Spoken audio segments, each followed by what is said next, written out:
მოგესალმებით ყველას. დღევანდელ ვიდეოში კვლავ განვიხილავ ენერგეტიკულ დაბინძურებებს. უფრო პოპულარულ ენაზე რომ ვთქვათ, ბრჭყალებში ეგრეთ წოდებულ ჯადოს ფენომენს და მსგავს შემთხვევებს.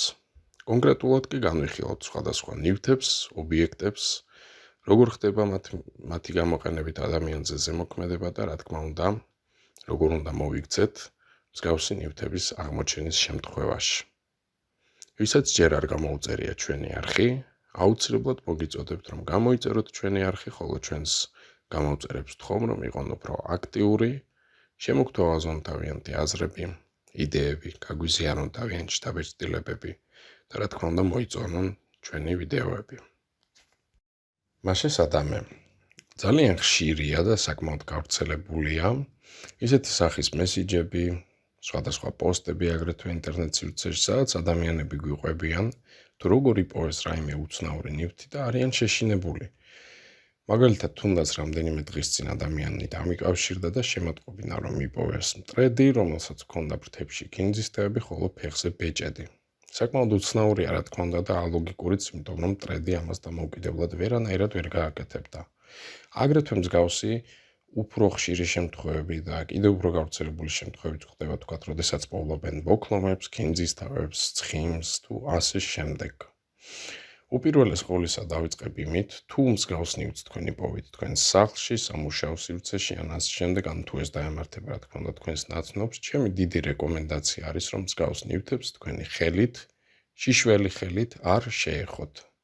მსგავსი ნივთები ადამიანთან კონტაქტის დროს უფრო მძაფრად ახდენს მასზე გავლენას, შესაბამისად სასურველია, რომ ეს ნივთი მაქსიმალურად შორს იყოს თქვენგან, აღმოჩენის შემთხვევაში კი რომ გაიტანოთ სახლიდან.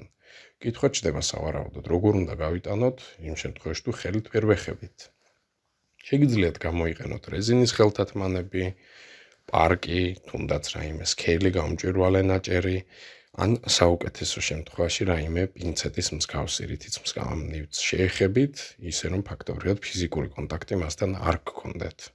იმ შემთხვევაში თუ ნივთი არის ძალიან წვრილი, მაგალითად როგორიც არის ნემსები ან სხვა მსგავსი, შეგიძლიათ აგრეთვე გამოიყენოთ მაგნიტი. უბრალოდ ჩემი მთავარი რეკომენდაცია აგრეთვე იქნება, რომ შემდგომ ის ხელთათმანები იქნება ნაჭერი, პინცეტი, მაგნიტი თუ ასე შემდეგ მოიშოროთ, აღარ შეინახოთ და აუცილებლად გადააგდოთ. მასშესადამე რას ვაკეთებთ? ამ ნივთის აღების შემდეგ მას მოვათავსებთ რაიმე ქილაში, მაგალითად ან თუნდაც პარკში, რაზეც მიგიწვდებათ ხელი და დაფარეთ ეს ნივთი მარილით, ჩვეულებრივი მარილით. ამის მერე თქვენ შეგიძლიათ ეს ნივთი გადააგდოთ, თუ თქვენთან ახლოს არის დაუშვათ სადმე გამდინარე წყალი, როგორც შეიძლება იყოს მდინარე, საკანალიზაციო არხი, ზღვა, ოკეანე, ზღვა და ოკეანე სხვათა შორის კიდევ უფრო კარგი იქნება ვიდრე მდინარე. ანუ რა თქმა უნდა, თუ მსგავს საშუალებაზე ხელი არ მიგიწვდებათ, უბრალოდ შეგიძლიათ წაიღოთ ეს ნივთი სადმე შორს, მაქსიმალურად შორს თქვენი სამყოფელიდან, თუნდაც ტყეში. სასურველია შეარჩიოთ ისეთი ადგილი, რომელიც არ არის ხალხმრავალი და იპოვოთ შთანთქმელი ხე, რომელიც არის მიდრეკილი ენერგიის შთანთქმისკენ. როგორებიც მაგალითად არის ზაფხულისა და გაზაფხულის პერიოდში ნაძვი, თუმცა თქვენ ნაძვს ვერ გამოიყენებთ ცივ სეზონზე, მაგალითად შემოდგომასა და ზამთარში, აგრეთვე ნებისმიერი სეზონის დროს შეგიძლიათ ნებისმიერი წლის დროს გამოიყენოთ ისეთი ხეები, როგორიც არის ტირიფი, ჭადარი, წაბლი, კაკალი და კიდევ არსებობს რა თქმა უნდა სხვა ხეებიც, თუმცა ყველას თავისთავად ვერ ჩამოვთვლი. თუ ვერც ერთ ხეს ვერ იპოვეთ ზემოთხსენებულებიდან, უბრალოდ მონახეთ რომელიმე ბევრი უსიცოცხლო გამხმარი ხე და დამარხეთ ეს ნივთი ხის ძირში. შემდგომ კი უბრალოდ უკან მოუხედავთ, წამოდით უკან, დაბრუნდით სახლში, მიუბრუნდით თქვენს საქმეებს და რა თქმა უნდა მსგავს შემთხვევაში ყოველთვის არის სასურველი, რომ გადაამოწმოთ სპეციალისტთან, არის თუ არა თქვენზე რაიმე ზემოქმედება, რათა შემდგომ შეძლოთ ამასთან ადეკვატურად და ეფექტურად ბრძოლა. თუ მსგავსი პრობლემა შეგექმნებათ, შეგიძლიათ თავისუფლად მომმართოთ, გავაკეთებთ დიაგნოსტიკას და შემდგომ რასაკვირველია თუ საჭირო იქნება მოახდენთ ენერგეტიკულ წმენდვას ან სხვა მსგავსს. შემდგომ ესე იგი, შემდგომი უფრო გავრცელებული და აგრეთვე ძალიან პოპულარული ზემოქმედების მეთოდი არის ნივთების დატოვება სადმე ქუჩაში ან ხალხმრავალ ადგილას. ყველაზე ხშირად კი მსგავს რაღაცას ჩვენ შეიძლება შევხვდეთ გზებზე ან კონკრეტულად გზა გასაყარებზე. იმას მე დღეს არ განვიხილავ დეტალურად თუ რატომ გზა გასაყარი, უბრალოდ მარტივად ვიტყვი, რომ გზა გასაყარი ძალიან ბევრი მაგიური პრაქტიკისთვის გამოიყენება, როგორც კარგისთვის, ასევე ნეგატიურისთვის.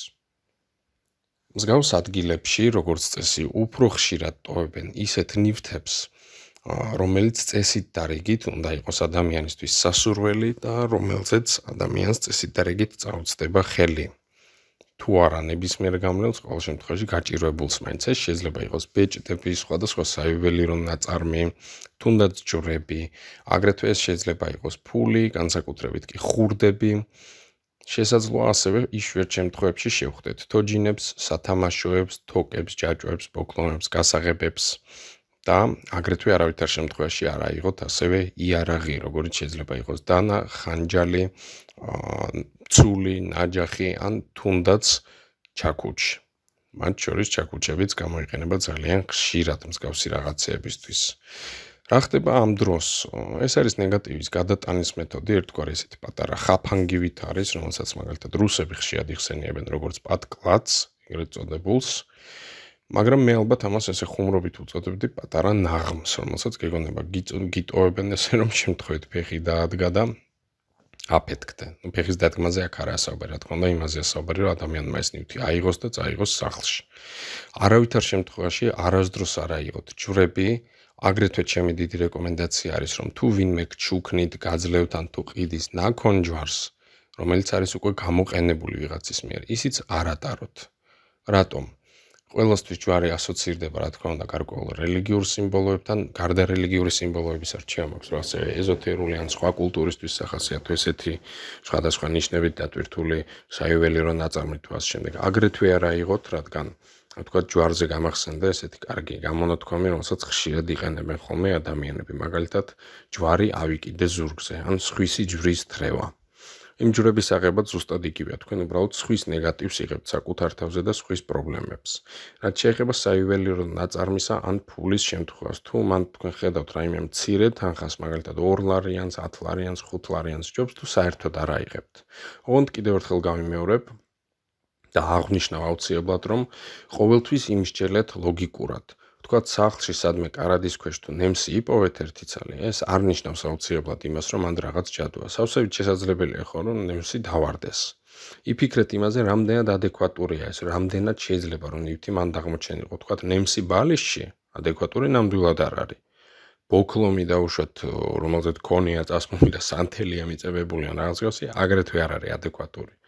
თქვათ შუა გზა გასაყარზე ლამაზად თუ არის ესეთი დადებული ხურდები, ასევე არ ჩანს ფლად კარგად, მაგრამ რაიმე ისეთ უბრალო ადგილზე თქვათ ფული გდიან, სავსებით შეიძლება რომ არ იყოს მსგავსი რამე, თუმცა რისკი მაინც არსებობს. კარგი იქნება თუ ქუჩაში დაგდებულ ესეთ მცირე თანხას არ აიღებთ. რაც შეეხება უფრო დიდ და უფრო ძვირფას რაღაცებს, მაგალითად ოქროს ბეჭედი, ლამაზი ბრილიანტის თვლით, ან 200 ლარიანი თუ ლამაზად გიცინით, შეგიძლიათ აიღოთ, მართალია მე მაინც ვამბობ, რომ არ არის სასურველი, თუმცა შეგიძლიათ აიღოთ, უბრალოდ ამ შემთხვევაში თქვით, დავუშვათ ჩურჩულით, ხმამაღლან თუ გინდათ თქვენს გონებაში, თუმცა უკეთესი იქნება თუ წარმოთქვამთ, რა თქმა უნდა, ვერბალურად და ახლოვებით მსგავსი შინაარსის სიტყვები. თუ გინდათ ზუსტად ეგრე, თუ გინდათ თვითონ მოიფიქრეთ რაიმე ანალოგი. ვიღებ ჩემსას, ნეგატივს ტოვებ.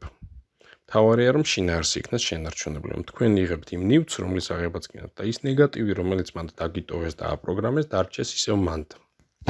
ეს არ არის 100%-იანი გარანტია იმის, რომ პრობლემას თავიდან ავირიდებთ, მაგრამ ცოტათი მაინც იქნება შემსრბუქებული რაღაცეები.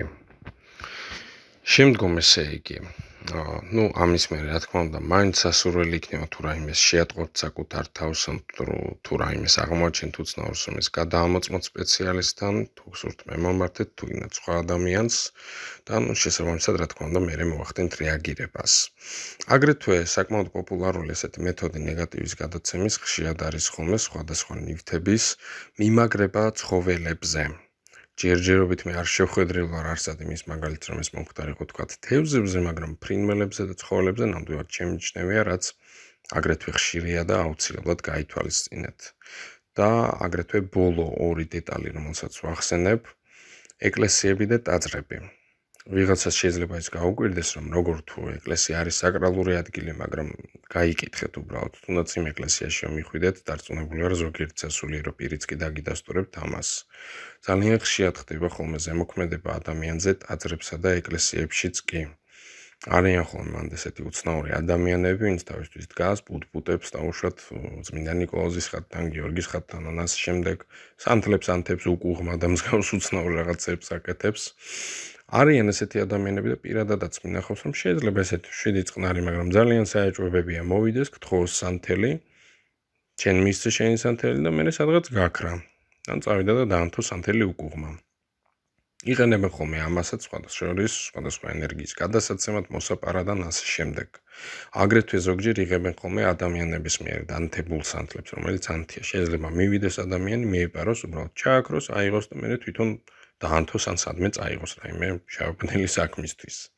არ მაქვს აქ საუბარი, რა თქმა უნდა, იმ ადამიანებზე, ვინც იმ ტაძრის სისუფთავეს იცავს, მაგალითად იქ ხო არიან ადამიანები, ვინც ზრუნავს შანდლების სისუფთავეზე, რომ იქ დამწვარი, ჩამქრალი სანთლები, რა თქმა უნდა, ამოიღონ და ნაგავში გადაყარონ ასე შემდეგ. საუბარი მაქვს ისეთ შემთხვევაში, როდესაც ხედავ, რომ ვთქვათ, ჯერ კიდევ არ დამწვარი დიდი სანთელი ანთია, რომელსაც ფაქტობრივად არც მოკლები არაფერი, მივიდა ვიღაც ჩააქრო. ეგეთი დროს, რა თქმა უნდა, კარგი იქნება, თუ მსგავს ადამიანებს თავს აარიდებთ, არ მისცემთ ესე უბრალოდ თქვენს მიერ გამოყენებულ ან შეძენილ სანთლებს. კარგი იქნება, თუ ვთქვათ, შეატყობთ, რომ ეგეთ რაღაცას ვიღაც აკეთებს, ვთქვათ, თქვენს მიერ დანთებულ სანთელს იღებს თვითონ.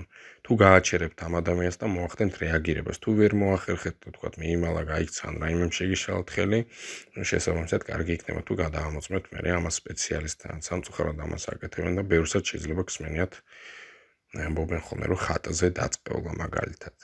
კი ბატონო, ეს კეთდება დეტალურად არ განვიხილავ, რა კეთდება, როგორ და რატომ, იმიტომ რომ უბრალოდ არ იქნება სასიამოვნო მოსასმენი ბევრისთვის, მაგრამ მერწმუნეთ ასე ხდება. და ბოლო, რაზეც თავდაპირველად საერთოდაც არ ვაპირებდი საუბარს, მაგრამ რამდენიმე მაგალითმა რაც გამახსენდა, უბრალოდ გადამაწყვეტინა, ესეც მეთქვა. მართალია, ნებისმიერი საღად მოაზროვნეზე აღარც მაქვს საუბარი, უბრალოდ მოაზროვნე ადამიანი ამას არ გააკეთებს ისედაც და ცოტათი მაინც დაფიქრდება, მაგრამ ვთქვათ და რაღაც მოხდა და ადამიანი არ ფიქრობს, შეიძლება გამოიპაროს მსგავსი შეცდომა, რაც ეხება ამ შემთხვევაში სასაფლაოებს. ვთქვათ, ხედავ ზედ საფლავზე დევს ბეჭედი, აიღებ, ვთქვათ, ხედავ საფლავის კართან დევს რაღაც, აიღებ, ეხება ეს როგორც საკვებს, ასევე ვთქვათ, სიგარეტს, სამკაულებს, ფულს და ასე შემდეგ. საერთოდაც რეკომენდებული არის, რომ სასაფლაოზე თვითონაც კი თუ დაგივარდებათ რაიმე ნივთი, რომ აღარ აიღოთ. თუ ეს რა თქმა უნდა ძვირფასი ნივთია, ხდება ამის დაბრუნება უკან, არსებობს ამის მეთოდები, მაგრამ თუ თქვა დაგივარდათ 20 თეთრი, თუ დაგივარდათ სანთებელა მაგალითად აღარ აიღოთ. მით უმეტეს არ აიღოთ იქ დადებული და დატოვებული ნივთები. პრინციპში დღეისთვის სულ ეს იყო და ეს, მეტი ამ ეტაპზე არაფერი არ მახსენდება. დიდი იმედი მაქვს, რომ იქნებით ინფორმირებული, იქნებით ფრთხილი, ყურადღებიანი.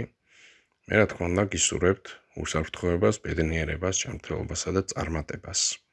შეგახსენებთ, რომ გამოიწეროთ ჩვენი არხი, მოიწონოთ ჩვენი ვიდეოები.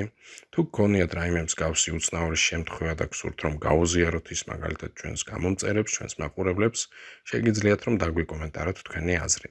აგრეთვე შეგიძლიათ შემომთავაზოთ, თუ რა ვიდეოებზე გსურთ, რომ უბრალოდ რა თემებზე გსურთ, რომ მომავალში ჩავწერო ვიდეოები და გესაუბროთ თქვენ.